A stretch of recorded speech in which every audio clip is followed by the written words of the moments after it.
Sagrada Família, podcast.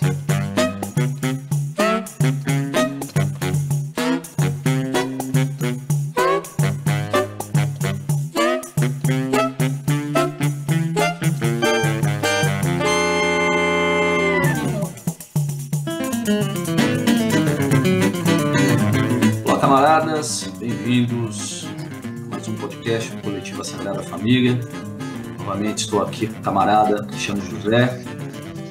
Meu nome é Felipe e vamos começar o nosso bate-papo, mais uma tentativa aí, um esforço de análise de conjuntura após praticamente um mês, né, Cristiano? Vamos praticamente um mês e vamos tentar jogar mais um pouco de luz aí sobre essas idas e vindas da política nacional, né, eventualmente pincelando aí com as questões internacionais. Nós que estamos diante de uma situação de muita intensidade, né, os jogos políticos, por assim dizer, CPI, crise entre Bolsonaro e os militares. Será que seria possível colocar uma interrogação em frente a essa palavra crise? De fato é uma crise, né?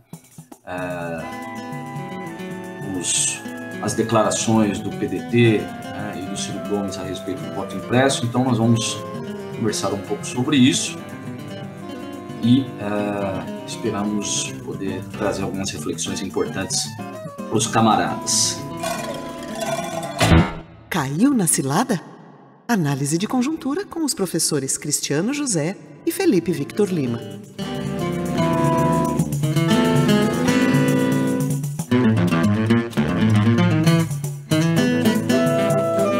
Então, estamos aqui gravando sexta-feira, 8 da noite. Boa noite, Cristiano. Beleza pura, camarada? Salve, Felipe. Tudo bom? Vamos nessa aí. O pandemônio só piora. Só piora. Aliás, gostei do apelido, né, do nosso nada queridíssimo General Três Estrelas, né? Pazuzu.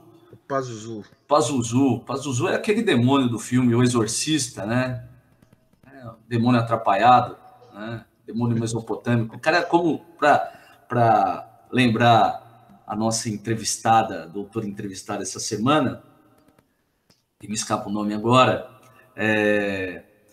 Luana Araújo. Isso, exatamente, né?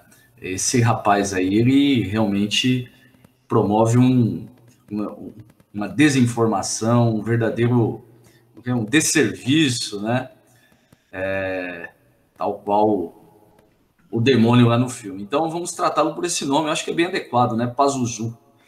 Sim, Bom... sim. Aliás, uma nota aqui, não está no nosso temário do dia, mas que vigor essa menina, hein? Que vigor. Aliás, atropelou todo mundo lá. Como costuma se dizer, foi uma verdadeira voadora no meio do peito, né? Sim. Aliás, várias, né? Algumas extremamente deliciosas. Mas é interessante ver como que o país tem figuras competentes, né? Figuras com boa formação, né? Figuras que têm um certo senso de nação, não é mesmo? Sim. Né? E estão totalmente escanteadas, né? O que diz muito sobre esse governo, né? Independente aqui das injunções políticas que a gente possa criticar nesses projetos de nação, mas existe. E eu acho que esse é o primeiro ponto aí, né? Para avaliarmos a qualidade da marcha civilizatória de uma nação, né? Eu me lembro aqui, por exemplo, como uma associação um pouco remota, as reflexões que o Gramsci faz sobre essa nascediça burguesia italiana ali da Renascença, que era totalmente autocentrada, um pouco autofágica também, né? Então ele dizia, olha, fazia mais sentido para uma cidade-estado se associar ao rei da França do que a uma outra força política doméstica ali, né? E isso explica muito das dificuldades que a Itália viveu e ainda vive, né? Como nação e tal, né? Sendo hoje uma potência secundária ou subordinada dentro da Europa. Então, a coisa passa um pouco por aí, sabe? O quanto que a gente tem dificuldade de formar elites com uma visão de longo prazo, né? E essa menina, por exemplo, seria um quadro de uma burguesia que tivesse um projeto de longo prazo, com certeza. Aliás, eu acho que isso não escapou aos senadores, acho que de nenhum dos lados, né? Não estamos lidando com pessoas ali pouco experimentadas em política, independentemente de alguns fazerem observações estapafúrdias, a gente sabe que ali é mais uma estratégia, muitas vezes, do que propriamente uma inaptidão mental e intelectual, né? Mas eu gostei muito da observação do senador do PT, o Humberto Costa, né? Acho que de Pernambuco, se não me engano. É de Pernambuco, eu acredito que sim, salvo engano. E ele faz um comentário, né? E fala, olha, eu queria aqui fazer um comentário sobre a sua... Aqui, não estou reproduzindo citações só fala dele, mas foi um pouco nesse sentido. Eu gostaria aqui de exaltar toda a sua competência, a sua fala, a sua precisão, e dizer que é exatamente por isso que você não foi mantido no governo. Quer dizer, faz todo sentido agora para mim o porquê você não ficou, né? Essa observação foi do Renan Calheiros. Foi do Renan Calheiros. Não, eu acho que o Humberto Costa também faz esse comentário e depois o Renan Calheiros traz isso ou antes, mas é um pouco nesse sentido, né, de confirmar. Foi brilhante. E aí eu estava comentando a questão do Pazuello, Pazuzu, né, esse demônio antigo, estrela de cinema, mas e ela usa essa palavra, né, é interessante, né? Arcaico, né? Debates arcaicos, são figuras arcaicas, né? Com falas arcaicas. É óbvio que a gente sabe aqui que não são, muitas vezes, expressões de uma mentalidade necessariamente arcaica. Muitas vezes se faz uso desses recursos discursivos ou dessas ideias no sentido de aglutinar certa base, né? de apelar a certa militância, mas realmente... A palavra dela, arcaísmo, né? Apelando ao arcaísmo, é bem interessante, principalmente no que diz respeito à negativa da ciência, né? Às vezes a gente tem a impressão de estar ouvindo pessoas do século XI ou XII, né? Daqueles mais empedernidos, né? Mas é isso. Vamos tocar o barco, né? Acho que a gente tem, para além das delícias do depoimento dessa semana, nós temos algumas questões interessantes, e uma delas, que eu acho que não pode passar despercebido, você já citou na última conversa, é a questão do voto impresso, né? Ele reaparece no debate, né? O PDT protagonizou aí, inclusive com o Ciro Gomes, uma defesa do voto impresso. Isso causou uma grita, né, entre setores da esquerda e outros tantos, inclusive dentro do Supremo, né? A respeito da manutenção do sistema como está, mas eu lembro que no último podcast você comentou, Cristiano, que talvez fosse interessante, na hora eu me lembrei disso, talvez fosse interessante entrar no jogo do Bolsonaro, né? Então, voto impresso você quer, então toquemos isso, né? No sentido de tirar dele essa premissa, talvez até escancarando a falta de convicção naquilo que ele diz, né? E fazendo, de alguma maneira, forçando ele a tentar rearticular esse discurso, escancarando, né, repito, essa falta de convicção. Mas, de toda maneira, eu acho que vale um comentário. Como que você recebeu isso? O que você achou do posicionamento do PDT? Eu achei surpreendente, né, porque até então isso não havia aparecido no discurso do Ciro, mas... é um indivíduo que se coloca aí, apesar do diálogo com o centro, né, mesmo com a direita, ele é visto por muitos como um indivíduo à esquerda, hoje ou num partido de esquerda. Como é que você recebe isso? Bom, na verdade nós estávamos nos esquecendo, né, mas essa pauta do voto impresso é uma pauta do Brizola. Tá? Então faz todo sentido retomar isso, né? O partido é o mesmo. Sim. E o projeto que foi aprovado na Câmara foi protocolado pelo PDT. Não foi um projeto que veio da direita, né? A direita entendida dentro desses marcos relativos, claro, né? Então faz todo sentido. Não é uma mudança estratégica né? Mas isso, pelo menos, considerando esses dois fatores do histórico da discussão, indica que o PDT ele tem uma percepção estrutural acerca do significado do voto impresso, enfim. Eu acho que, inclusive assim, né, desde a nossa última conversa, surgiu uma pergunta do ouvinte, eu até pensei em gravar um comentário a partir dessa pergunta, mas como foi um tema indicado, eu falei, bom, a gente pode tratar isso no próximo, né, e sem prejuízo. Talvez um prejuízo temporal, mas não da análise, né. Eu penso o seguinte, eu penso que existem duas chaves aí para pensarmos esse assunto. A primeira é dentro de um mecanismo tático, né, orientado muito para a dinâmica atual dos debates, das posições, etc., que vem no sentido de desmontar a principal trincheira do bolsonarismo, né, de que se reverbera para coisas mais gerais, né? Então, qual que é a natureza desse argumento deles?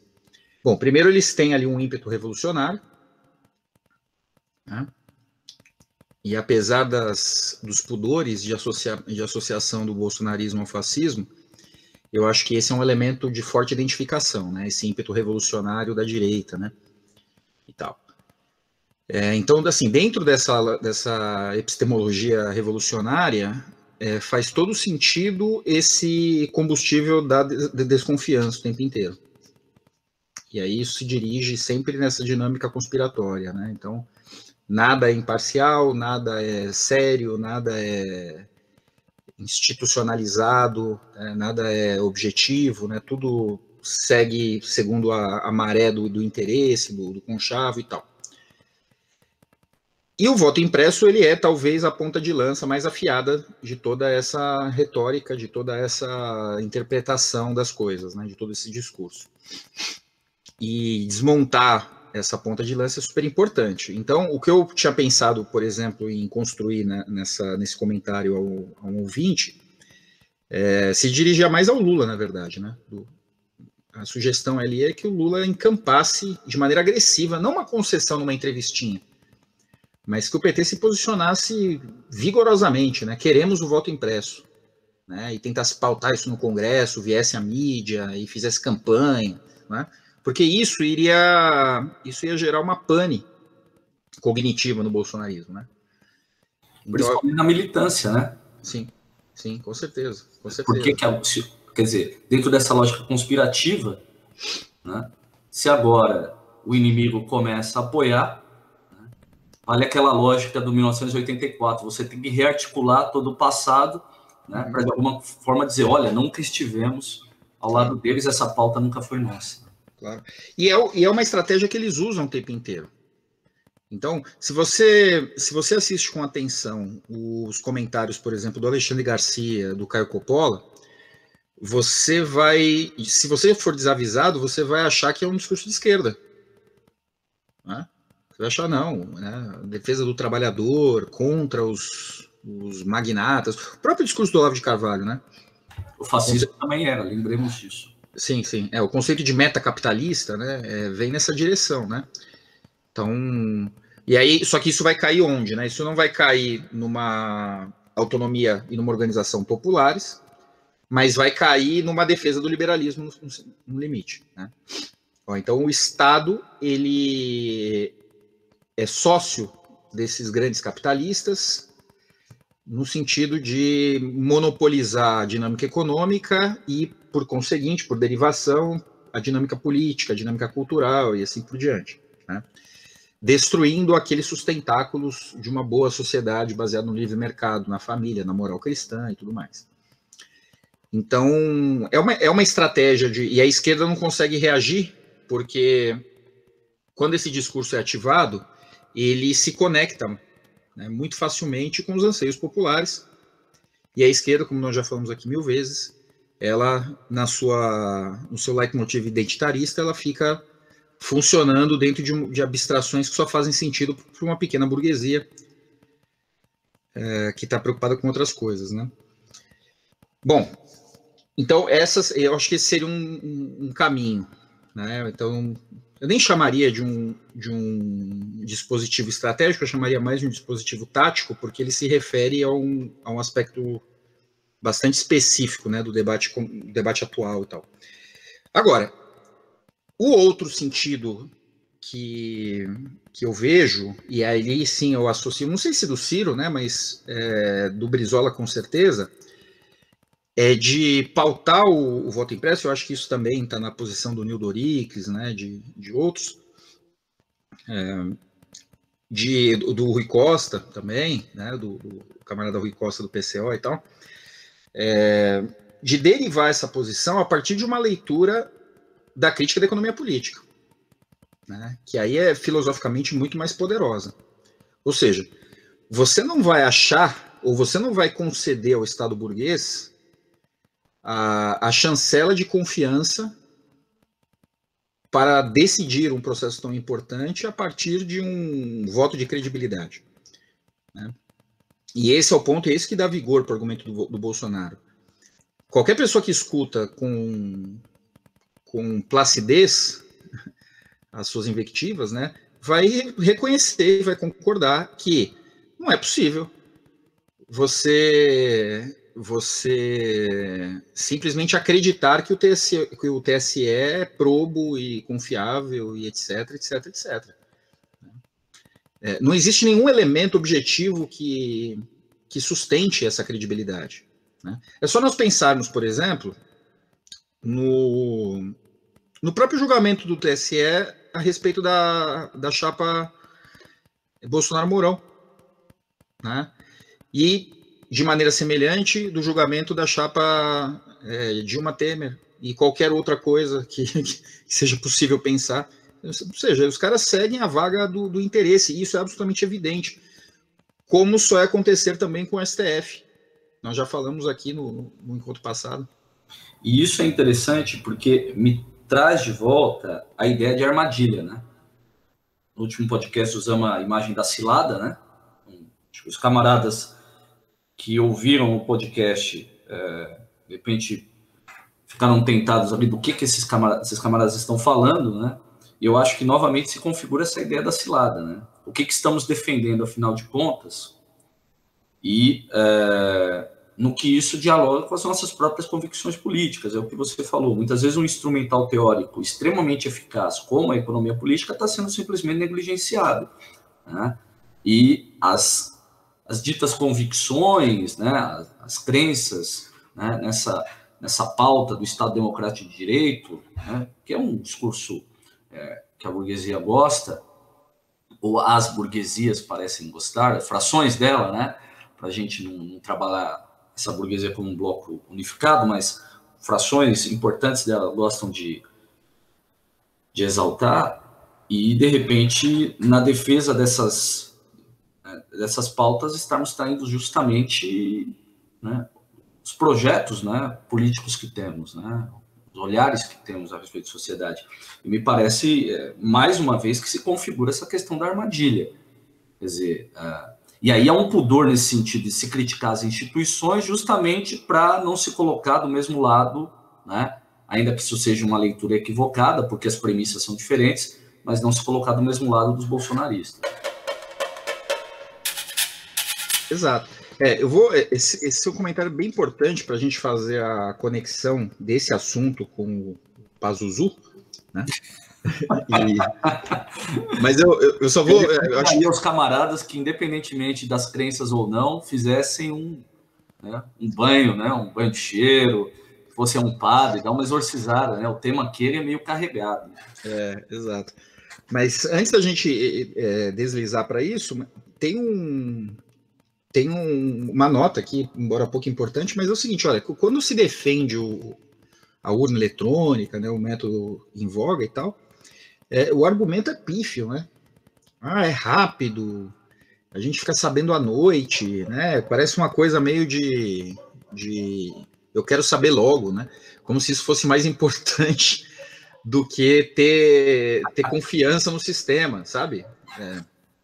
Então, assim, a gente cai numa abstração de uma confiança ingênua que, aos olhos de quem está atento à discussão e, por razões mais do que justificadas, está desconfiado de algo, do sistema, de um partido, seja lá o que for, parece uma desculpa esfarrapada. Ou seja, quando o bolsonarismo protagoniza essa discussão, ele consegue, por derivação, colar no PT, na imprensa, etc., a pecha da desconfiança. Olha, mas por que eles não querem? Qual o problema? Entendeu? Vai ficar caro. Pô, mas imprimir um papelzinho lá e cair lá, vai ficar caro. Bom, mas que fique, então. Né? Aí vem os bolsonaristas e falam, e o fundo partidário? 3 bilhões, 4 bilhões, 5 bilhões. Aí, sabe, não se sustenta a defesa da urna eletrônica como algo, como uma única via, sabe? Não se sustenta. Mas aí eu queria trazer um outro ponto, isso que eu acho que é importante, eu acho que o debate é válido. Tá? Nós temos uma experiência histórica de fraudes, né? Principalmente no que diz respeito à Primeira República. Evidentemente, não estamos vivendo o final do século XIX nem o início do século XX, né? Mas sabemos que a prática do voto em cabresto e do coronelismo, ela se reinventa historicamente, ela assume outras formas de manifestação, né? Inclusive, né, por meio da violência, mas, né, a doação de cesta básica, um açude que você constrói ali, o pessoal fala até hoje, né, de uma indústria da seca, uma indústria da fome, que de alguma maneira, né, alimenta essa máquina de compra de votos, e ao mesmo tempo sustenta velhos discursos na política, né? Então a não resolução do problema de alguma maneira, né, mantém sempre em evidência certos grupos, né? Mas o que eu queria trazer é que efetivamente há uma experiência histórica no sentido de um controle eleitoral pela via de determinados grupos, né? E querendo ou não, nós sabemos aí toda a capacidade tanto de grupos armados, pensando aí no Rio de Janeiro, né, mas não apenas narcotráfico, mas principalmente hoje a milícia, né, além do que existe, como eu disse, a prática do coronelismo, né, dentro de suas feições atuais em certas regiões. Quer dizer, isso também, ainda que por tudo que a gente possa estar trazendo aqui, isso parece um argumento muito forte frente à experiência histórica e, evidentemente, há um risco real, né, de você ter que comprovar o voto, né, para alguém que está com uma arma na sua cabeça, né, assim, falando metaforicamente.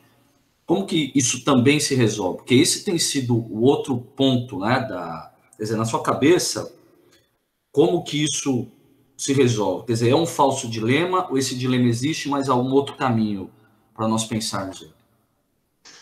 Cara, esse é um argumento fraco demais, cara, porque veja, primeiro que não é esse recurso do voto eletrônico, hipersecreto, ultra secreto, até apuração. Não, porque lembremos, a experiência histórica que possibilita isso, ao menos no discurso, a historiografia, de certa maneira, referendo a isso, é o voto aberto, né? O voto em aberto. É claro que havia outros mecanismos, tudo bem? E mesmo que o candidato da oposição vencesse, né, à época você tinha mecanismos legais, né, a própria Comissão de Verificação de Poderes, que admitia ou não a eleição do indivíduo ou a posse do indivíduo.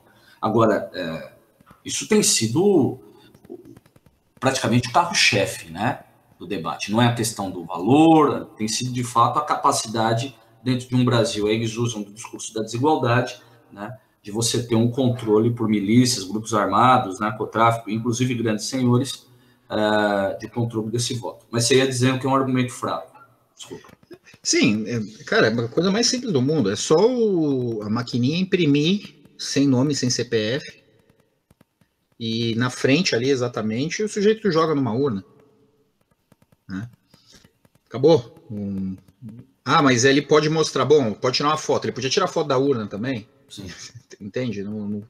Aliás, é mais tem os mecanismos de controle, parece que é crime, né? Tirar foto, acabou, né? Não é o cara sair com o negócio estampado na testa, né? Não é isso. E apesar que existe esse argumento, né, o procedimento parece que é o seguinte: quando as urnas elas não são comunicáveis, né, Elas não são em rede, então quando fecha, sai lá 5 relatórios, um deles vai para a porta da sessão ali, e aí, se os partidos tivessem estrutura, eles poderiam contar já antes mesmo do TSE, poderiam fazer as somas. Ok, mas o fato é que existe esse argumento. Então, qual é o problema de haver uma urna com os votos físicos ali para garantir que aquele número que está aparecendo ali é o número de fato? Entende? O problema todo está nesse trânsito entre aquilo que saiu da urna e aquilo que as pessoas realmente atestaram, né? Então, o papelzinho saindo, sem qualquer identificação do votante, mas, ó, votei, tal, saiu na minha frente, ó, é isso mesmo, eu jogo ali e vou embora. E aí depois, se alguém quiser contar, ó, o papel que está saindo da impressão ali, bate com a contagem daquela urna, 500 votos, 1000 votos, sei lá quanto, você conta isso rapidinho. Sim, bate, ok, né? E você tem essa garantia física. Bom, mas parece que a maneira como se reage a isso, não, de jeito nenhum, né, não afetaria a totalização, não afetaria nada, sabe? E desarmaria o debate. Tá? O que só pode fazer pensar, diante de uma reação tão enérgica assim, né, não podemos fazer isso, não podemos retroceder, etc, etc, etc, em algum tipo de receio, que é totalmente plausível. Que... É a armadilha, né? É a cilada, né? Se você aponta assim, você fortalece o discurso dos caras. Se você diz não, aí tem, né? Então... Não, mas eu nem acho que seja isso, Felipe. Eu acho o seguinte, é totalmente plausível que se tiver algum esquema de manipulação, que um partido como o PT, por exemplo, ele o conheça e se beneficie dele. Porque o PT, embora seja um tal do inquilino mais novo, ele é consorciado em várias práticas com os donos do poder, né? Então não é nem um pouco improvável que assim, não se trata de dar aso à teoria da conspiração, imaginar que existe algum outro interesse por trás, né? Desses partidões aí que estão envolvidões, né, há muito tempo com o jogo, né? Com o próprio PCdoB, o PSOL, o PT, etc. Entendeu? Não é nem um pouco implausível pensar isso, sabe? Então, a provocação tem que ser essa. Eu acho que a esquerda também precisa pressionar nessa direção. Da mesma maneira que eu falei há bastante tempo atrás, foi, olha, o problema não é o processo em si em relação ao Lula, né? O problema é que não foi a esquerda que cobrou suas posições, suas amizades com Bunlais e Odebrecht, etc. Entendeu? Havia contas a serem prestadas sim, por que não? Né? Em que pese todo o descalabro jurídico da Lava Jato, sob o ponto de vista da teoria geral do direito, mas o fato é que havia coisas ali a serem explicadas sim. Né? Mas claro, né, nas mãos da direita vira uma peça de perseguição política. Ou seja, o que eu estou querendo dizer com isso é o seguinte, eu não tenho nenhuma confiança nesses caras. Nenhuma. Né? Eu não vejo diferença moral, se nós quisermos pensar, né, no sentido ético-político, né, do Gramsci, eu não vejo diferença do Rodrigo Maia para um alto quadro do PT. Nenhuma diferença. Absolutamente nenhuma. Sagrada Família. Podcast. Os atuais encaminhamentos têm dado conta disso, inclusive as próprias declarações do Maia, né? Não, usando o Maia como, a partir do exemplo que você deu, não apenas ele, o encontro com o Fernando Henrique, quer dizer, as articulações elas se dão, aparente, ainda que se negue, mas existe um grau de compromisso, né? De confidência, eles são, de certa maneira, confidentes, né, ali, confidentes não, a palavra seria, existe cumplicidade, existe um grau de cumplicidade enorme, né, e não pensemos, e eu acho que nenhum de nós aqui, e os nossos camaradas também não são, né, tolos de acreditar que essa cumplicidade se dê em torno de benefícios exclusivos da sociedade, né? Fosse isso, os 20 e tantos anos anteriores ao Bolsonaro teriam sido muito melhores do que efetivamente foram. Tá? Mas a cumplicidade se dá na manutenção, a gente conversou isso já, né? Na manutenção de certos interesses, né? Inclusive ao preço da traição de bandeiras principalmente no caso do PT, de bandeiras históricas, né, de agendas históricas, mas que foram sendo, vou usar um termo aqui, quase desculpando o PT, né, mas maculadas, né, ao longo das décadas, e deu no que deu, né? E aí, esse é um debate de 15 anos atrás, né? Aliás, eu me pronunciei nessa direção em 2002, já, né, na montagem do ministério do primeiro governo Lula. A grande dificuldade de um governo do PT é o quanto que nós somos desarmados pelas migalhas, né? Então, enquanto os caras entregam a Fundação Palmares para um agente aí do movimento negro, alinhado com a esquerda, etc., eles passam o trator em cima dos índios e metem bronca lá em Belo Monte, né? Enfim, todas essas ambiguidades. Então, rememorar essas contradições é muito importante para conseguir ler essa movimentação atual, porque, veja, nós também já tratamos em números passados dos podcasts que esse processo de agudizamento das pressões, por exemplo, feito por um Salles, feito por um Weintraub no Ministério da Educação, faz com que nós tenhamos como pauta possível retroagirmos para uma situação que não era nem um pouco popular, né? Que é, por exemplo, um Ministério do Trabalho que atende aos empresários, mas mantém algumas migalhas para um sindicalismo corrupto, corporativista, distante da base. Então, nós estamos... Percebe? Os caras vão lá e arrebentam com o movimento sindical, arrebentam com o Ministério do Trabalho, então a gente começa a olhar como horizonte possível, reativar aquilo que há 5, 6 anos existia, antes da reforma lá do tempo. É a imagem da saudade, né? O saudosismo dos tempos de Temer, Renan e... Né? Pois é. Cunha, né? Exato. E aí a gente esquece que naquela situação as coisas já estavam péssimas do ponto de vista do movimento popular, né? Então, é por aí que a coisa... Então, assim, nós temos saudades do tempo que o MST conseguia fazer ocupações e tomar tiro na estrada. Né? Como se aquilo fosse um horizonte saudável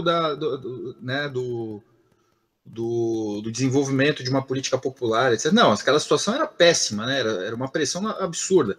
Mas então eles vão nesses movimentos, né? E, enfim, a gente está aqui tomando essa questão do voto impresso como um momento molecular de uma dinâmica muito maior, né? Eu acho que esse é o ponto. Mas isso, por exemplo, se externa num outro aspecto que é, por exemplo, a defesa apaixonada e quase que fanboy do Biden, por exemplo, né? Então, boa parte da esquerda, né, comemora. Ele foi lá na cidade, esqueci o nome da cidade lá nos Estados Unidos. Isso, Tulsa, né, lá do massacre e tal. Aí, sabe, um ato como aquele que não tem significado prático nenhum, né?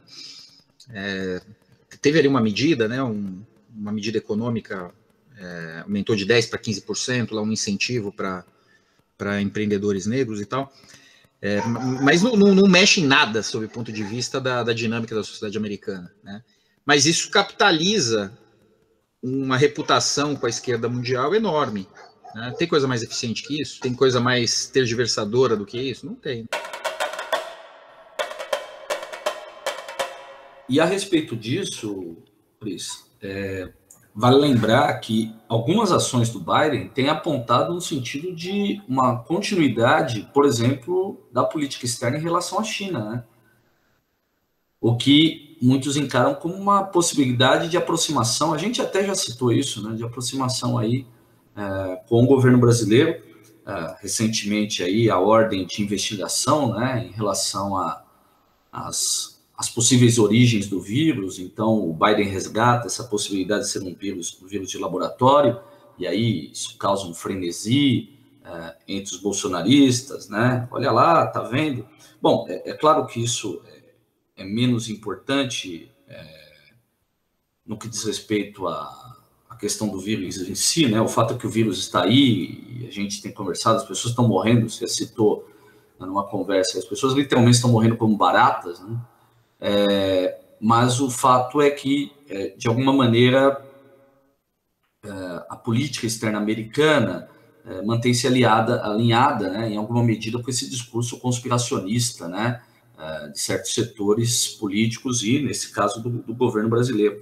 O que eu queria falar, e você falou do Biden, e aí, ao menos 3 pontos me parecem interessantes, né, aqui que a gente falou e que, de fato, como você bem apontou, dialogam, que é não apenas todas essas loas, né, esse incensamento aí do Biden, né, que constrange, né, haja visto todo o histórico dos democratas, né,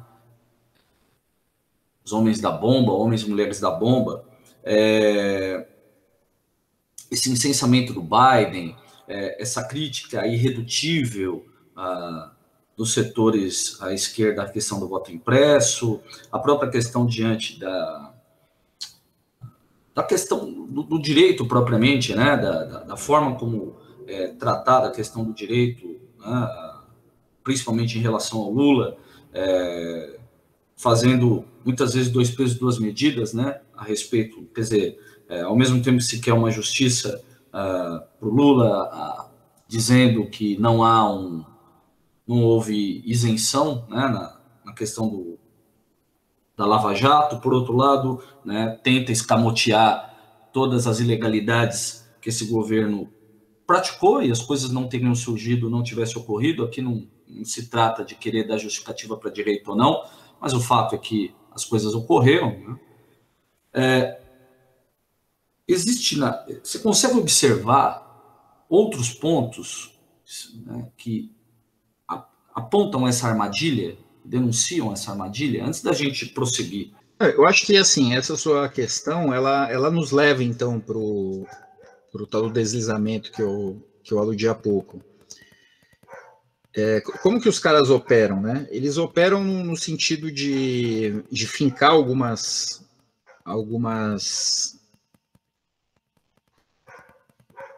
situações, enfim, algumas questões aparentemente decisivas, né? Em sua maioria contraditórias à esquerda, porque de fato elas tocam aqui e acolá em alguma questão popular fundamental. Eu, além do voto impresso, eu citaria, por exemplo, essa questão da quarentena, né? Bom, a quarentena, ela atinge em cheio o trabalhador informal, o pequeno comerciante, enfim, os negócios não materialmente essenciais, né? Que é uma base de classes E, D e C fundamental, né? Talvez atingindo até a B. E por mais que, sob o ponto de vista do amparo estatal, R$600 seja alto, se você colocar o quantitativo disso, né? Para as pessoas não vale absolutamente nada. Não compra uma cesta básica, né? Não é um salário mínimo isso. Então, assim, quando o Bolsonaro assume essa pauta, é óbvio que ele vai atingir uma popularidade enorme, entende? E isso se fortalece com o tempo, porque um mês abandonando o seu salário de 1.500 por 600 já é trágico. Imagine 6 meses, 7 meses, 8 meses, 9 meses, 10 meses, 11 meses, né? Estou ignorando aqui a complexidade do tratamento da questão. Realmente é uma situação complexa. Bom, mas situações complexas demandam soluções complexas. Lógico, né? Então não é simplesmente... A esquerda ficou totalmente vencida nesse debate, né? Fica em casa, fica em casa, fica em casa. E aí quando o cara chega, fica em casa morrendo de fome. Entendeu? Que é a situação que você comentou lá atrás, né? A capacidade que o bolsonarismo tem, e o Bolsonaro especificamente, de dialogar com esse indivíduo justamente das classes D e E, né? Você citou o caso do porteiro lá, né? Que chega tarde, né? E isso, ainda que não se cite nomes, né? São fatos reais. Isso aí existe, né? Isso está colocado. Às vezes é importante, né? Eu brinco, né? Atravessar os rios, né? Ir para o outro lado dos rios para ver a realidade, né? Do outro lado do Tietê, do outro lado do velho Piratininga, né? Observar do Pinheiros, E não se faz isso, essa realidade ela não se apresenta, e aí você não compreende o apelo que esse discurso tem junto a essas massas. Aqui, e fazendo coro ao que você disse, não se trata de questionar o debate sobre saúde pública, não estamos aqui defendendo que se saia alastrando o vírus aí, rebanho, nada disso, né? Daqui a pouco vão querer falar que a gente está defendendo cloroquina e tratamento com ozônio, não é nada disso, né? A questão é... Mas a questão é que realmente é o que você falou, muitas vezes se atribuem soluções fáceis, né? Ainda que muito bem intencionadas, não estamos aqui duvidando da boa intenção de médicos, né? Quer dizer, a gente compreende, mas o debate que eles fazem, as soluções que eles apresentam é dentro da realidade que se apresenta a eles, dentro das ferramentas que eles têm à disposição. Muitas vezes falta justamente essa capacidade de análise dos impactos sociais. E para nós que estamos no nível médio da sociedade, muitas vezes com o nosso próprio emprego garantido, nós não temos a noção exata do impacto que isso traz para o cara que perde o emprego ou tem que sobreviver às custas de, hoje, R$150, né? Então, eu acho que de fato, desculpa aí a intromissão, né, o corte, mas eu acho que é isso mesmo, né? Soluções complexas para problemas complexos, né? Não pode, por isso, simplesmente... Senão a gente cai justamente... na crítica, a gente acaba se convertendo em alvo da mesma crítica que se faz a eles, né? Nós vamos trabalhar em cima de convicções e não de uma análise mais apurada. E eu acho que isso indica bem o quanto que a esquerda ela se perdeu num abstracionismo e no idealismo típicos do pensamento pós-moderno, né? A esquerda ela perdeu qualquer tipo de laço com o materialismo. Eu nem iria tanto, eu não iria no sentido de não ser necessário, e tanto nessa chave da experiência concreta, né, que depois se configura aí como tal lugar de fala, né? Não, análise material mesmo, né? Olha, a mais simplória, se eu não estivesse com a minha carteira assinada e dando aula online, né, estivesse com um carro e um boleto em cima da minha mesa, você acha que eu não ia botar uma máscara de pano e trabalhar como Uber, ou entregar Rapidez e qualquer coisa assim, né? Lógico que eu iria, entendeu? Podia estar o demônio lá fora. O Pazuzu. Podia estar o Pazuzu lá fora, eu ia meter o louco. E aquele discurso moralista, pelo menos até junho, né, de essas pessoas são irresponsáveis. Bom, claro, nós não estamos falando das festas, né, das putarias todas, tal, com perdão aqui do termo. Não é disso que a gente está falando. A gente está falando das pessoas que estão sendo para trabalhar mesmo e precisam, né? E aí até subjetivamente precisam se insensibilizar em relação à situação, porque senão elas não conseguem funcionar. Né? Como é que o sujeito adere ao pânico que alarmou a classe média do home office e vai para o Trump e pega o busão? Não é possível. O cara ele tem que conseguir se insensibilizar psicologicamente para conseguir fazer isso. Né? E aí, de novo, a esquerda cai no mesmo engodo infantil e irresponsável de achar que essas pessoas são bolsonaristas, são fascistas e não sei o quê. Não entende a natureza do fenômeno, entende? Bom, mas essa discussão ela tem importância e se conecta como a história lá da urna eletrônica e tal.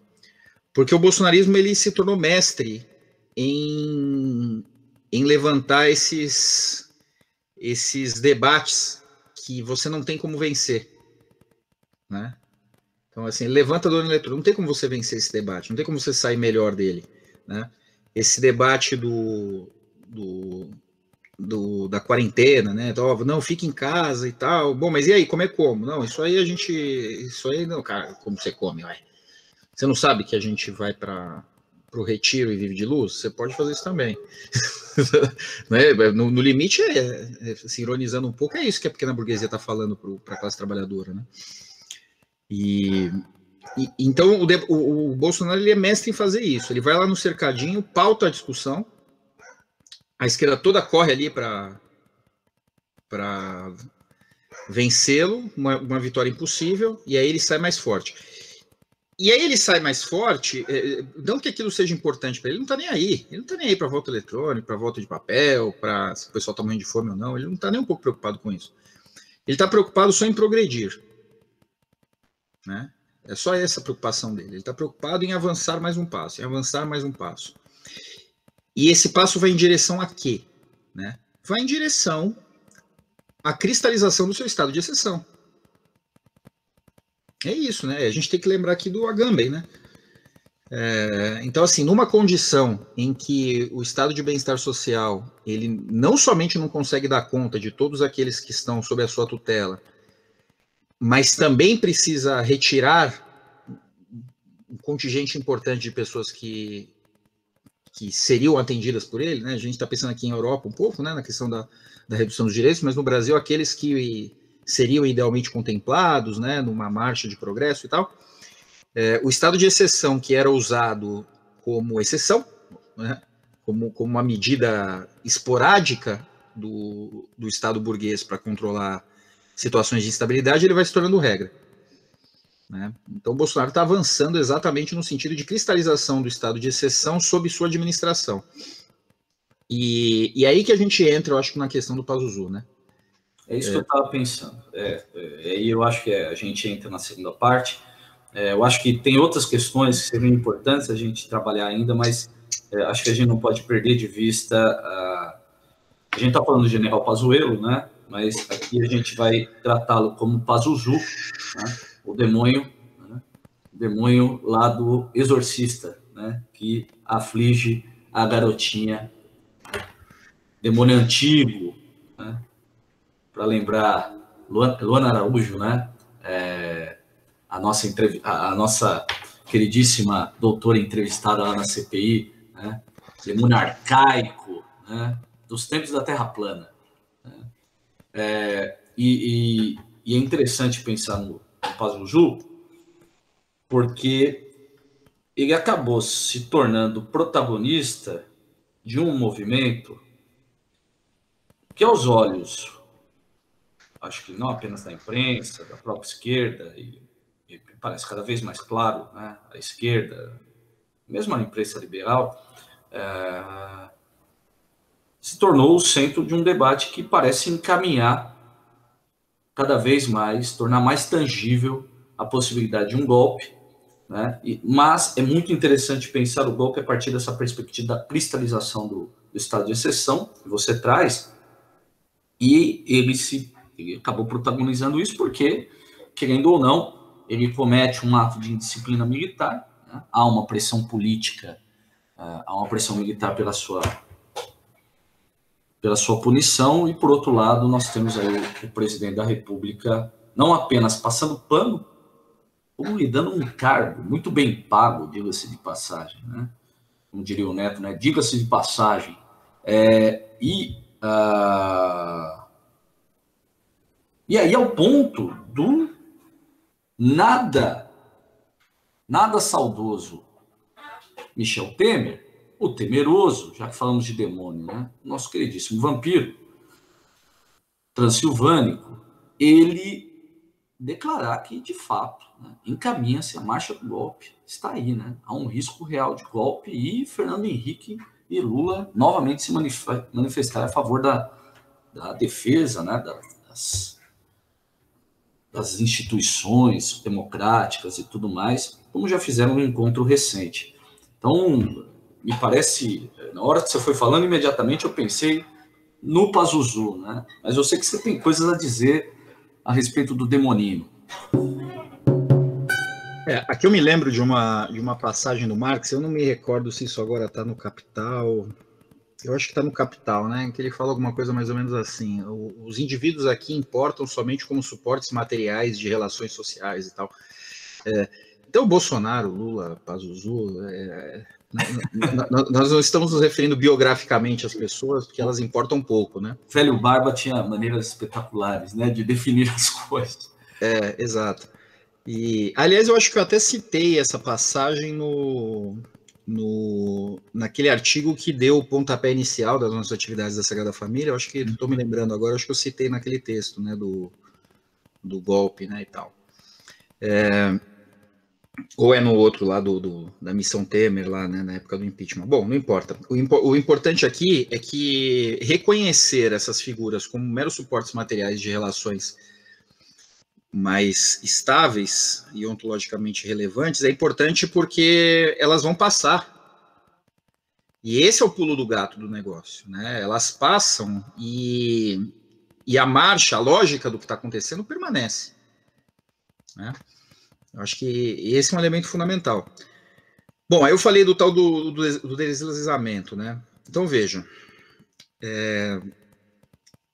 quando o Bolsonaro faz um movimento como esse, ele já avançou um passo importante no sentido da erosão,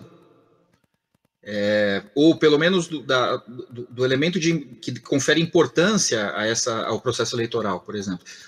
Vejamos, vamos analisar o discurso do Marco Antônio Villa e do Reinaldo Azevedo, né? Aliás, sobre o Marco Antônio Villa, acho que cabe aqui uma nota, né? Eu não tenho como afirmar exatamente, mas a gente pode lembrar que depois do nosso podcast sobre o golpe, que foi de março de 2020, 3 dias depois ele traz como grande novidade a discussão sobre o golpe e fica falando sobre isso o ano inteiro, né? Alguns dos argumentos muito semelhantes aos que trouxemos ali. E há notícias de que ele teve acesso ao texto e ao podcast. Olha, ele não honra, se for o caso, seria um dado de honestidade intelectual. Não, eu como representante da classe, eu diria o seguinte: ele não é, apesar de um nome destacado e, obviamente, ser um pesquisador, não estamos aqui duvidando de seus méritos enquanto enciclopedista. Ele é uma coleção de dados, é quase uma metralhadora de datas e nomes, né? Me parece que ele faz exercícios de memorização, porque não é possível. Mas, de toda maneira, eu não vou passar pano para o meu queridíssimo, que me parece que o nosso nada eminente historiador, ele fez uso, eu não diria indevido, porque aqui não somos defensores da propriedade privada, ainda mais poderia ao menos ter referenciado, né, esses pobres mortais aqui, né, camaradas da Sagrada Família. Dar o crédito é um sinal de honestidade intelectual. Bom, mas feito esse parêntese, se a gente olhar o discurso do Reinaldo Azevedo e do Villa, eles tinham 2 marcas importantes, né? O Villa afirmava diariamente que o Bolsonaro seria empichado. Não tem jeito, vai ser empichado, vai ser empichado. Aliás, ele tem uma resiliência, né? Ele consegue fazer lives diárias de 30 minutos, 40 minutos, falando a mesma coisa, né? Todo santo dia. Isso em relação ao Lula, né? Então... exatamente. Então, é um sujeito obcecado. O Reinaldo Azevedo vinha numa chave desdenhosa, né? Uma confiança no Estado burguês e tal. O Bolsonaro vai dar o golpe, vai fazer o quê? Né? Tem um certo sentido, né? Essa pergunta continua, né? Prevalece, mas isso vinha numa direção de dizer que ele não conseguiria sequer dar o golpe, né? Coisa que nós jamais duvidamos, né? Mas o fato é o seguinte: se a gente articula o discurso do Bolsonaro das últimas 4 semanas, para pegarmos aqui um bloco metodológico, né, a maneira americana, ele veio do questionamento da lisura das eleições, ancorando isso numa parcialidade do judiciário, ou seja, Lula foi solto para me tirar daqui,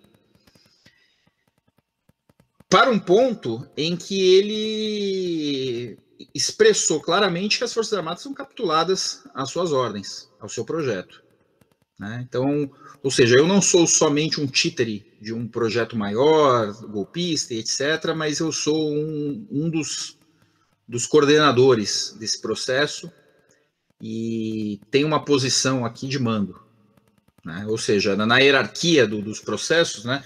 E a gente veio um pouco nessa direção, né? Colocando, por exemplo, Vilas Boas numa posição hierárquica superior, sob o ponto de vista do estrategista e tal. O Bolsonaro, considerando aí essa última situação do Pazuzu, ele se reposicionou, né? Essa que é a verdade. Olha, eu de fato mando na tropa. Então, a questão do voto agora, né, perdeu o time da coisa, entende? Sabe, que importância tem agora se o Lula, por exemplo, resolvesse entrar na discussão do voto impresso, né? Ele sabe, de novo a esquerda perdeu o time das coisas. Poderia ter se posicionado ali e dado credibilidade para o processo eleitoral, né? Demarcado aquela, tá bom, ele levantou, então tá bom, então vamos manter aquela estaca. Aquela estaca já está numa areia, já está caída, não adianta mais correr lá. Né? Ele já desarmou isso e jogou a coisa para o outro lado. Então agora o debate vai ser, teremos eleições? Né? Já tem esse debate. Agora...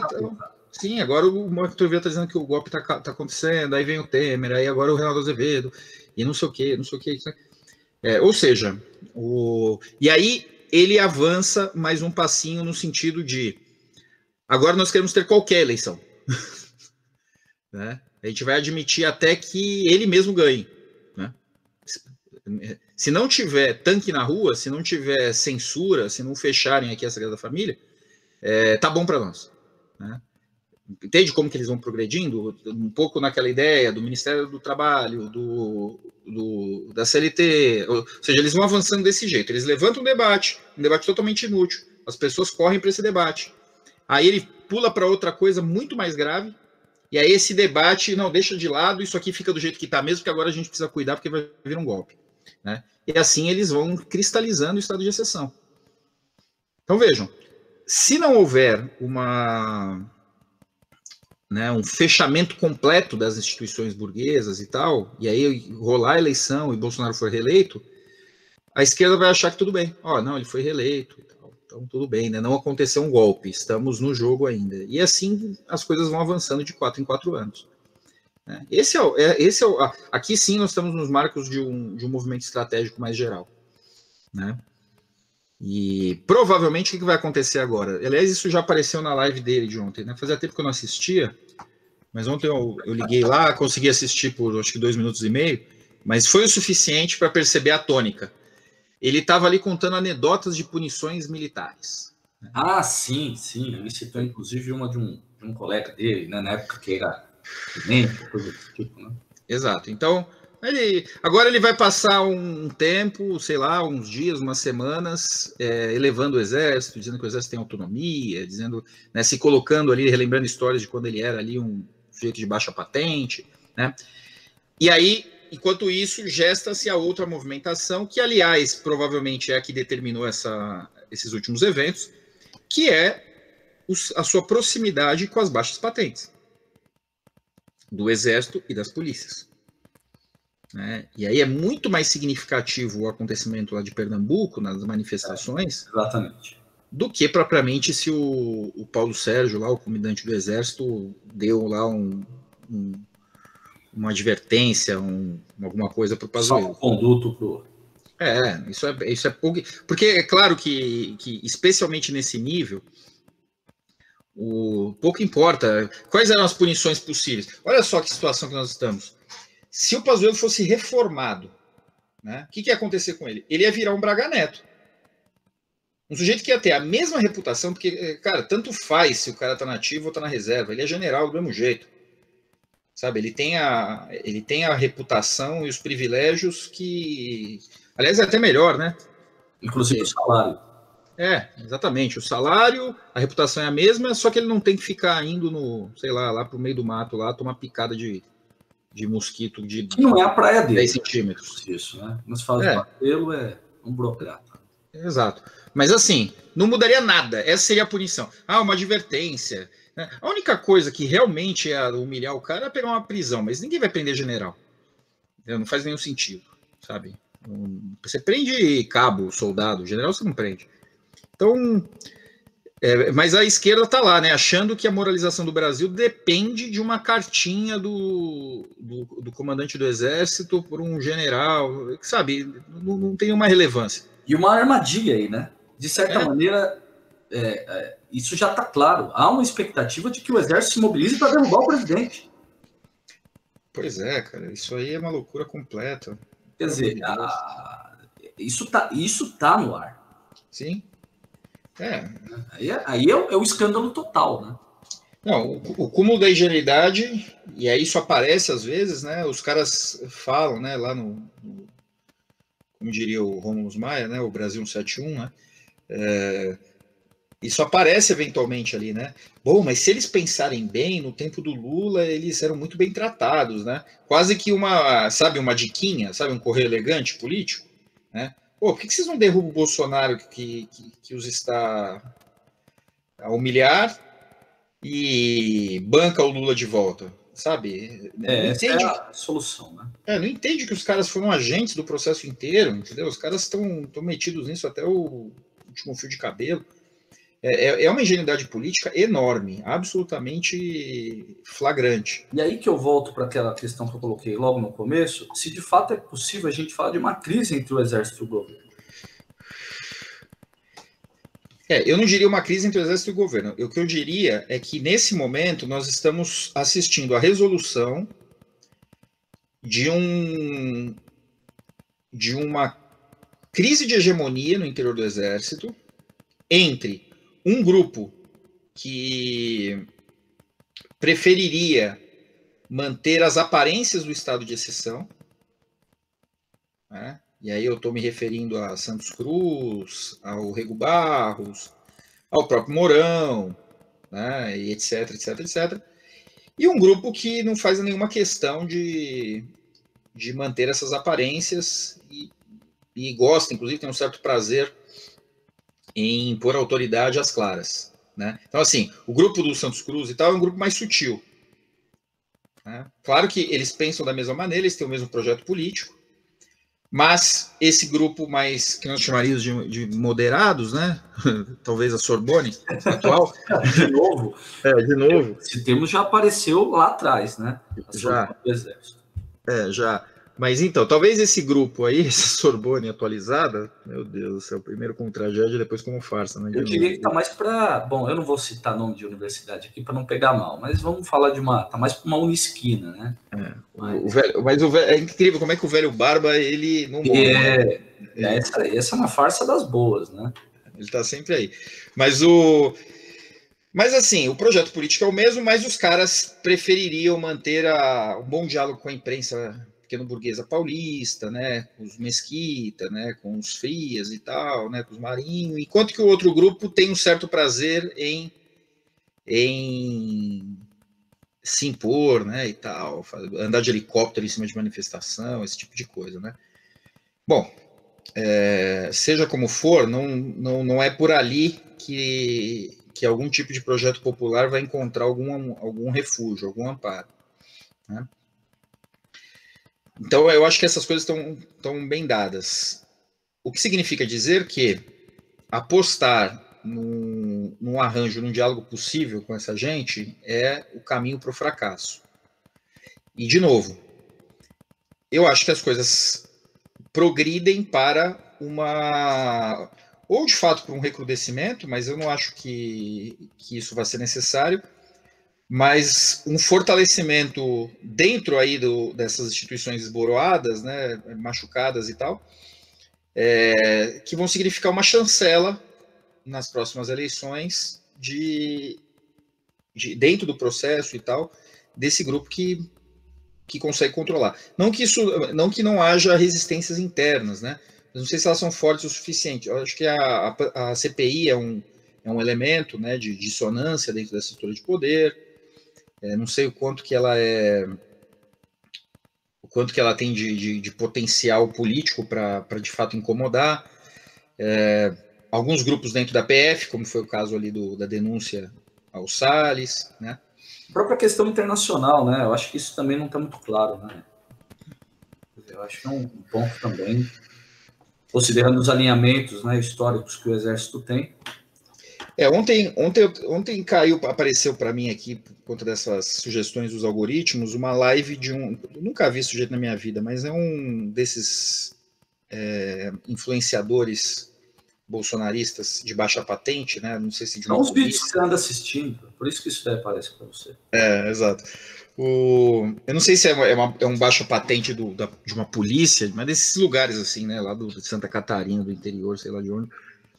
E ele vinha argumentando na seguinte direção, né? Ele vinha comentando essa história do Pazuzu, né? Ele vinha argumentando na seguinte direção: olha, o modelo democrático ocidental está ruindo, porque a hegemonia americana está ruindo. Não temos o que fazer em relação a isso. Então, ficar associado ideologicamente a esse projeto é um tiro na água, né? E haverá um golpe numa grande nação ocidental em breve, e isso é absolutamente necessário para reagir ao grande consórcio, ao grande bloco euroasiático que está se formando, né? Bom, me parece muito lúcido isso. Me parece absolutamente lúcido, né? Se a gente pensa na articulação Rússia, China, Irã, né, a posição estratégica da Turquia, né, na comunidade muçulmana, enfim, todo o embate que isso significa em relação à disputa da alma da Europa, né, pensando especialmente nos acordos recentes da Alemanha com a Rússia e tal, no Brexit, tudo isso, a ascensão da extrema-direita na França. A Europa vai finalmente orientar-se? Não, e tem discussões importantes aí, né? Tem uma. Veja como as coisas são interessantes, né? Eu dizia já há bastante tempo que me incomodava, teoricamente falando, o completo abandono do capitalismo internacional do continente africano, né? O tratamento meramente expoliatório. Por que não, né? Por que não haver um desenvolvimento, uma revolução industrial na África e tal, né? Como é que os caras. Isso dentro dos marcos da discussão na teoria do valor, né? Então, quando os caras tratavam de que o capitalismo estava em colapso e tal, não sei o que, eu falei, bom, mas tem todo um continente gigantesco, né? Muito bem conectado com a Europa, muito bem localizado, né? Entre os grandes oceanos e tal. Afinal de contas, né? Por que não rola isso, né? Então, essa é uma questão. Então, vê como que essa crítica de filiação marxista ainda se mostrava eurocêntrica, né? Ou muito marcada por esse paradigma de império americano e estava esquecendo completamente o Oriente. Bom, o que a China está fazendo? A China, que hoje é a maior potência do mundo, sob o ponto de vista da variável do valor de compra, né? O que a China está fazendo? Ela está desenvolvendo o capitalismo na África. Né? Então, aquela nova capital do Egito que eles estão construindo, eu acho que são 200 bilhões de dólares, é um negócio absurdo. Os investimentos em infraestrutura, o investimento pesado na Nigéria, né? Tem uma previsão de que a Nigéria em poucos anos vai ultrapassar o PIB do Brasil. E via BRICS, o Brasil, de certa maneira, estava consorciado aí, né? Também atuando. Sim. Então, assim, esse jogo está sendo jogado, né? A gente está com uma certa dificuldade de conectar essa discussão com a política brasileira, porque eu entendo que o Brasil, nesse momento, ele está sendo tratado como um agente subalterno, tá? Tanto pelos americanos como pelos chineses. Ou seja, não importa muito o que vai acontecer aqui. Não importa muito se Bolsonaro vai dar golpe, se Bolsonaro vai ganhar a eleição, se Lula vai ganhar a eleição, se a Chiquinha vai ganhar a eleição, não interessa. Entendeu? Porque aqui a lógica ela é muito clara, né? Olha, eles vão ficar vendendo carne e soja para a gente, a rodo e madeira e minério, então não importa, eles não têm outra saída, entendeu? Então pouco importa o que está acontecendo aqui. Mas essa aposta, então, de certa maneira, isso aponta para algum desses agentes hegemônicos apostando de que o Brasil seja um fator de desequilíbrio. Sagrada Família, podcast. Não, eu entendo que é justamente o contrário. Que como o Brasil não tem como fazer qualquer tipo de diferença nesse curto prazo, entendeu? O Brasil não tem como fazer qualquer tipo de diferença. Eu entendo, mas me parece interessante essa tua fala, justamente porque, ao ouvi-la, se alguém desconsidera que ele seja relevante, os apoios que esse governo tem, ainda que não muito claros, denunciam uma certa aposta. Não me parece que seja uma coisa gratuita. Me parece o seguinte, sob o ponto de vista econômico, a América Latina ela não oferece um risco relevante, ou assim, um peso que pode desequilibrar a balança. A América Latina é super importante quando nós derivamos para a fase do potencial conflito militar. Né? Porque, obviamente, né, o controle da América Latina significa uma ameaça territorial para os Estados Unidos marcante. Né? Então, assim, nessa chave, e aí a gente precisaria entender melhor como que a dinâmica atual, né, do warfare se coloca. Né? Então, é claro, né, se a gente pensar no contexto da Segunda Guerra, É claro que o Brasil é super relevante, mas será que ainda é? Considerando as novas tecnologias, né, considerando a guerra cibernética e tudo isso que envolve, talvez nem seja mais. Mas, assim, sob o ponto de vista econômico, eu quero dizer o seguinte: pouco importa o que acontece politicamente aqui, não muda. É só ver a relação Bolsonaro-Trump e Bolsonaro-China. Né? O Bolsonaro estava falando lá, beijando o pé do Trump, lambendo as botas dele e vendendo pra cacete pra China. A China sabe disso. Assim, não importa o que esse cara fale, não importa o que esses moleques lá falem, os filhos dele, não sei o quê. Importa que eles têm que vender pra gente, porque não tem mais pra quem vender. E a gente paga bem, a gente tá precisando, tá tudo certo. É por isso que essa coisa não muda, né? De novo, né? A esquerda ingênua ficava, a China vai reagir, a China vai quebrar o negócio brasileiro, vai quebrar o governo. Isso que é curioso. Há uma aposta, para além de um golpe militar, uma aposta de invasão estrangeira, de uma intervenção, né, pensar em termos de bandeiras históricas da esquerda brasileira, principalmente dos comunistas principalmente, né, de uma posição nacionalista, soberana, anti-imperialista, e de repente você vê todo esse tipo de motivação e de defesa, parece uma coisa bizarra, né? Existe esse aspecto também. Mas enfim, eu entendo que no curto e médio prazo, essa movimentação internacional ela vai ficar entre cavalos, bispos e torres. Né?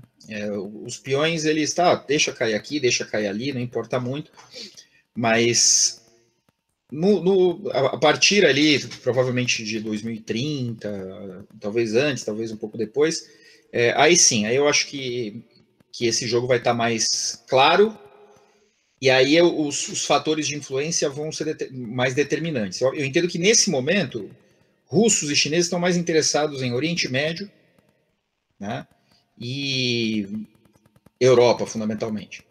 Né? Então, ganhou a Europa e ganhou o Oriente Médio, ganhar a partida. Né? Esse é o ponto. Né? E aí tem alguns fatores que podem atrasar o processo, que podem conturbar, e aí eu menciono especialmente aí a Índia. Né? A Índia é um fator importante que tem que ser olhado e tal. E aí todos os outros elementos são subalternos, né? Por exemplo, o Japão, a Austrália, né? Essa tentativa dos americanos de afinar relações com a Austrália e a própria América Latina e coisas. Eu acho que assim, a América Latina está jogando um papel agora de quem consegue espoliar mais. Esse é o ponto, entendeu? Então os caras estão vindo aqui. Apesar que teve um encontro recente, né? Entre o Putin e o Roberto Fernandes e tal. Só que a Argentina é uma coisa tão maluca, né? É uma gangorra. Mas eu acho que assim, esse embate, né, essa titanomaquia que nós estamos assistindo aí entre China e Estados Unidos, pouco irá interferir na dinâmica concreta, nesse varejo que é a política brasileira atualmente. Esse é o meu ponto, sabe? Então aqui nós estamos à própria sorte. Né? Qualquer expectativa de que a vitória do Biden vai significar uma ingerência de alguma ordem na política brasileira, ou o alinhamento suposto entre o Xi Jinping e o Lula por conta dos BRICS e a amizade e o histórico, tudo balela, entendeu? Tudo balela. Os caras não estão nem aí, o Lula já foi preso, que se dane, não mexeram uma palha, porque eles estão atuando em outros níveis, em outras relações. Claro, sempre de olho, né? Eles não perdem o rigor do controle em nenhum momento. Né? Estão atuando bem no Brasil, estão atuando bem na Venezuela, estão atuando bem na Colômbia, estão atuando bem no Chile. A China ela tem esse cuidado, esse esmero em todas as relações e sempre pensando no longo prazo. Mas interferência direta, sabe, entrar em barulho, isso não vai acontecer. Sabe, a eleição vai, ou não, enfim, os processos políticos aqui vão rolar segundo uma lógica nacional, e isso não vai afetar os vínculos e os encaminhamentos econômicos que já estão dados, que são de uma progressiva importância da China, uma progressiva imprescindibilidade da China, e, em razão inversa, né, uma perda de protagonismo dos americanos, né, em todos os fatores. Eu acho que a chave fundamental aí é a seguinte: independente do tipo de reação que os americanos possam tentar impor, eles estão atrasados historicamente, né? Eu vejo hoje os americanos mais ou menos como, claro, né, existe ali uma diferença de relacionamento e todos os contextos ali do século XX, mas um pouco como nós enxergávamos ali os britânicos e os americanos nos anos 30. Né? Então, é o império que está cedendo espaço e o outro que está tomando esse espaço. Então, os americanos, nitidamente, apesar do Biden querer lá substituir as matrizes energéticas, vamos liderar o século XXI e remoçar a nossa importância internacional e jogar um foguete aqui, outro lá, o fato é que eles não têm mais vigor econômico-político para fazer frente a isso que está vindo. A resolução disso não... Quer dizer, e aí a gente não poderia pensar numa resolução armada? Quer dizer, isso não encaminha um contexto de guerra? Pode até encaminhar, Felipe, mas o problema... Ainda bem. Por que eu estou pensando? Você citou queda do Império Britânico, ascensão dos Estados Unidos, e ao mesmo tempo um país ali, é claro, naquela circunstância central do capitalismo europeu, mas que estava em crise, né?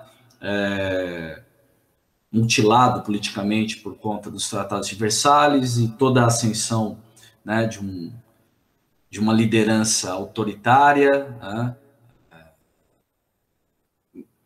Obviamente estou falando aqui da Alemanha, né? E como um fator de desequilíbrio dentro de um contexto de mudança, né? De rearticulação do panorama do Império Internacional, né? Da economia internacional. Na verdade, aqui eu estou mais confabulando, né? Conjecturando do que propriamente estabelecendo uma tese, né? Mas em que medida isso, né?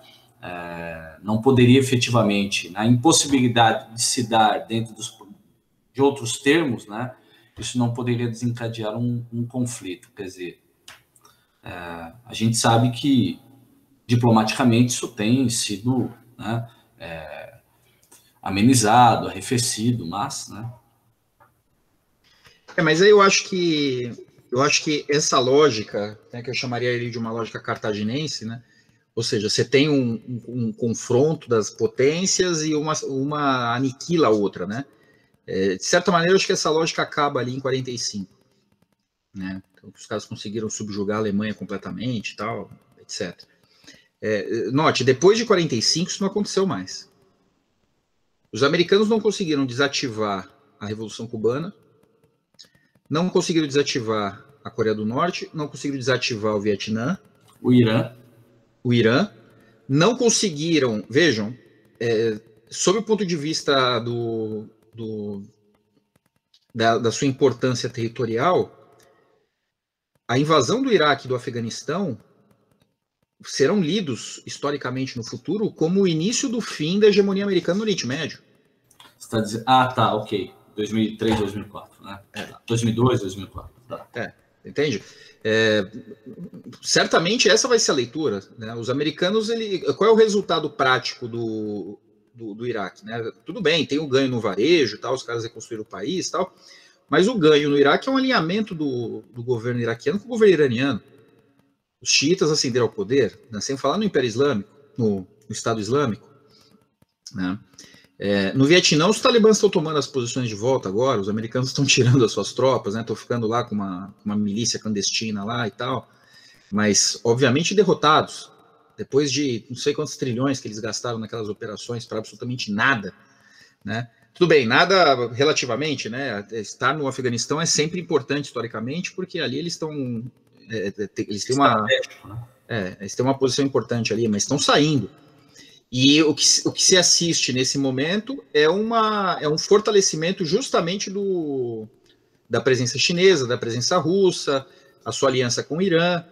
E não nos enganemos, a gente vai ter uma conversa, acho que nos próximos números aí dos podcasts, sobre o Oriente Médio, né? Isso aí vai ser melhor tratado por pessoas competentes, né? Trazer o camarada Geraldo, tal, estudioso do assunto, conhece fisicamente o Oriente Médio.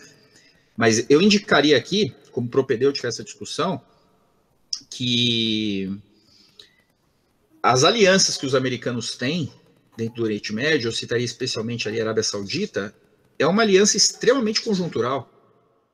A Arábia Saudita vira essa bússola para o Oriente fácil, sabe? Fácil. Né? Porque ela não está estruturada como nós poderíamos pensar, sei lá, num governo da Colômbia, num governo britânico, etc., em lastros mais complexos, né? Além dos econômicos, né? Que são lastros de proximidade civilizatória, etc. Eu até usaria como exemplo da fragilidade americana, não tanto o Oriente Médio, eu usaria como exemplo as relações entre Alemanha e Rússia. A Alemanha hoje ela tem uma relação de dependência, sob o ponto de vista energético, das suas boas relações com a Rússia, ou seja, a Rússia é mais importante do que os próprios americanos, apesar dos americanos terem mais de 90, 100 bases militares na Alemanha, que deixa os americanos extremamente frágeis ali. Né? É disso que eu estou falando. A Itália hoje tem uma dependência enorme das relações com a China. Né? Não podemos esquecer do bom e velho Império Otomano, né, que hoje dialoga muito melhor com os russos e com os chineses do que com os ocidentais. Aliás, os ocidentais foram uns imbecis, né, porque deixaram de aproveitar a ansiedade da nova república turca de pertencer à União Europeia agora, e a Turquia parece que com Erdogan meio que se cansou, falou, quer saber? Vou juntar-me ao camarada Putin. Não quero que se Europa o quê? Que se dane esse negócio de União Europeia e tal, agora não quero mais saber desse troço. Então você pensa territorialmente de novo, né? Então você tem a Alemanha, você tem Itália, você tem a Turquia, ou seja, de novo, Espanha exprimida, que aliás tem lá no seu DNA, né, as suas relações muito próximas, né, com os muçulmanos. De novo, estão ficando ali Bélgica, Holanda, França, Inglaterra e talvez países nórdicos ali isolados, né, diante de uma vaga que relembra a Pax Mongólica, né? Sabe? Relembra a Pax Mongólica esse troço. E aí as pessoas podem se animar, né? Os pró-ocidentais podem se animar aí com esse projeto do Biden de agora correr para uma outra matriz energética, mas isso os chineses já viram há muito tempo, né? E aí eles vão lá na cúpula do PRI e falam, não, beleza, então vamos acabar aí com o carbono mesmo, que se lasque. Porque os caras estão na vanguarda tecnológica. Né? Eu não tenho os números aqui, a gente pode trazer isso em outro momento, né? Mas parece que os chineses formam mais engenheiros técnicos do que toda a Europa junto, e talvez os Estados Unidos, e formam, não só dentro da China, formam nas universidades europeias e nas universidades americanas. Né? Eu tava vendo um canal de um americanófilo fanático, né?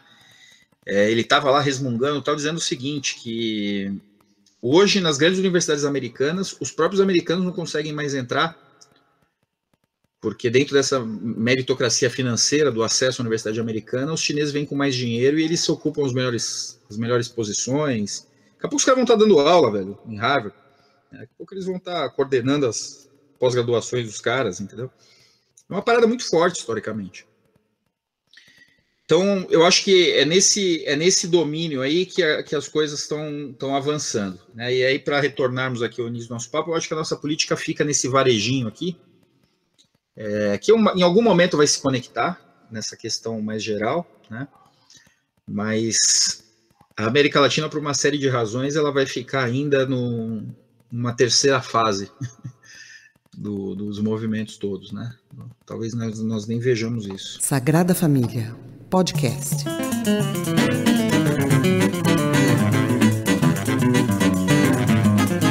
Bom, acho que deu para trazer muita coisa, né? À mesa, o debate poderia prosseguir. Rendeu, hein, o Pazuzu e o papelzinho o diabo do Pazuzu e do papelzinho da urna. Né? O papelzinho da urna e o Pazuzu. Não, e ainda conseguimos conectar os dois, o que é mais interessante, né? Ainda deu para trazer alguma coisa aí de política internacional, tentar localizar o Brasil nisso, né? É claro que não dá para a gente encerrar esse debate, muito pelo contrário, são percepções que temos de momento, né? Você traz, eu trago, mas São percepções de momento. É claro que valeria a pena, e vamos fazer isso, trazer camaradas para amparar ainda mais essas conversas, mas efetivamente aí o voto impresso e o Pazuzu, né, esse demônio aí, ele vai... são dois temas que renderam bastante, e vejamos, né, o voto impresso aí, eu acho que há próximos capítulos ainda que vão se apresentar, mas não me parece que isso vai dar em muita coisa, mas talvez, não o Pazuzu, né, mas o evento em torno dessa figura, talvez traga ainda algumas repercussões, se já não está trazendo, a aguardar, né? E é claro, né, faltou, acho que valeria falar disso, mas talvez uma última palavra sobre as manifestações, né? Quer dizer, tiveram aí um ponto importante, acho que é um ponto de inflexão, né? Porque rompe com um receio que havia de sair na rua, mas ressoa também algumas defesas que eram feitas, se não me engano o próprio Rui Costa trazia isso, né, da necessidade de tomar as ruas, né, mas é claro que, a exemplo, eu acho que como era de se esperar, e a gente já tinha anunciado isso numa outra conversa, e é claro que isso não deve ter passado despercebido a outros setores, né, a militância, o próprio Bolsonaro, né, assim como seus asseclas dentro do governo, trataram de tentar jogar, né, o feitiço contra o feiticeiro e dizer, lá, ó, tá vendo? A gente tá dizendo, né? E quando a gente faz, tá errado. Quando eles fazem, tá certo. E aí, né? Não que eu seja efetivamente contra, ao contrário, eu acho que não dá mesmo para ficar em casa e dar esse espaço, né, ao Bolsonaro. Tem que se pressionar mesmo, mas como era de se esperar, eles tentaram, né, inverter a lógica das coisas. Só para a gente fechar, né, uma palavrinha sobre isso. Dentro desse varejinho que é a nossa política, eu acho que isso aí está na chave dos centavos, né? Mas talvez centavos que sejam importantes, porque implicam no que a gente pode fazer. Eu remeteria o meu entendimento à fala do Rui, né, nesses últimos momentos, aí ele tem toda a razão.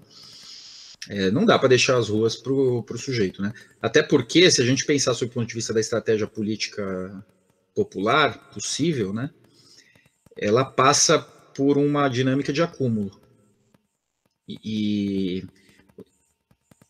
estar nas ruas, disputar os espaços é super importante, independente das derrotas flagrantes, mas emblemáticas e tal. A gente tem que raciocinar. Eu tenho dito que o Bolsonaro ele tem deslizado de posição em posição, porque é assim que se faz. Né? Então a CPI ela tem que ser bem conduzida, é super importante que ela melhore essa qualidade, né? Tem muita estrionice ali, inclusive dentro do G7 e tal, precisa ser corrigido isso, muito rápido, aliás.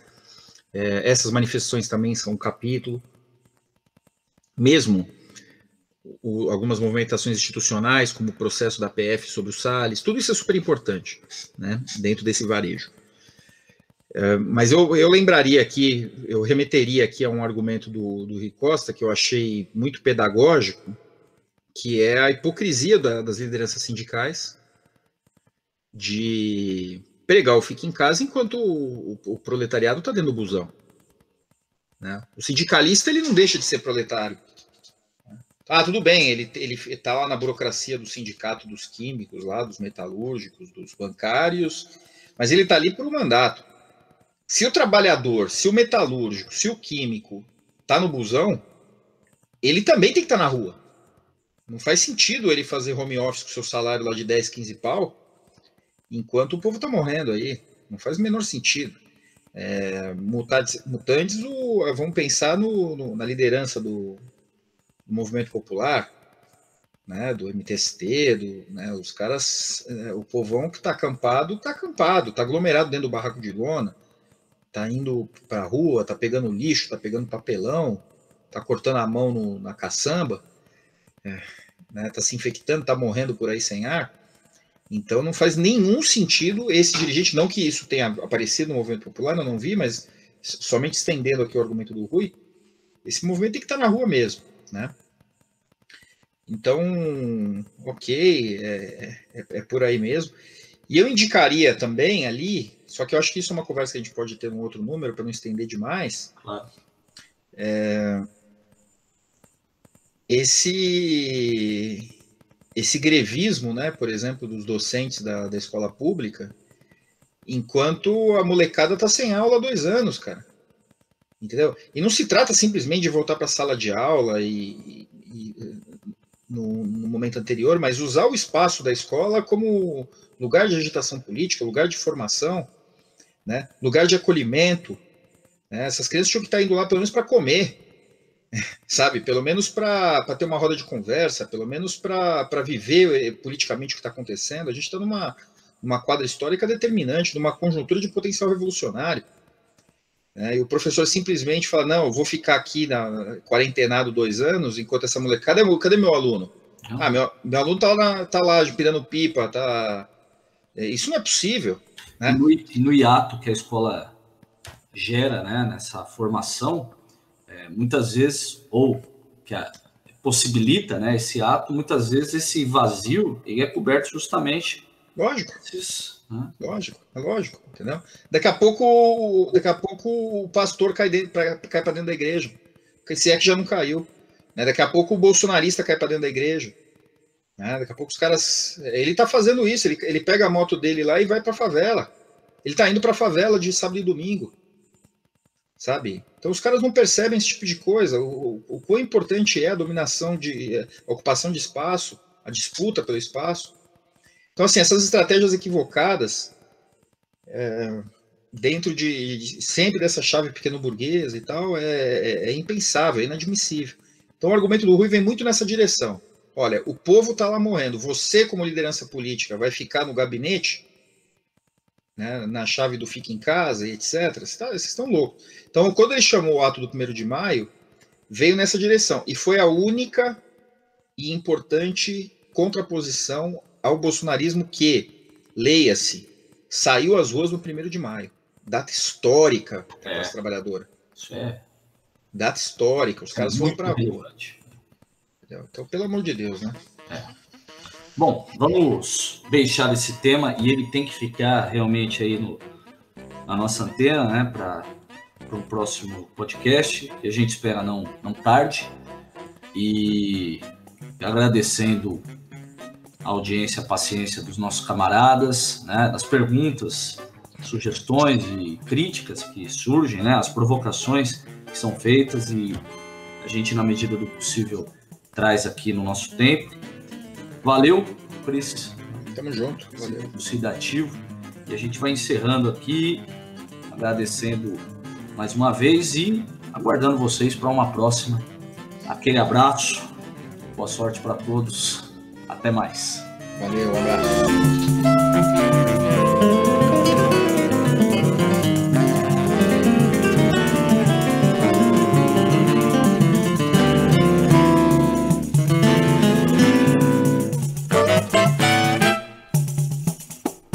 Escreva para nós pelo e-mail sagrada.familia.podcast@gmail.com ou através dos nossos perfis nas redes sociais, Twitter, Facebook e Instagram.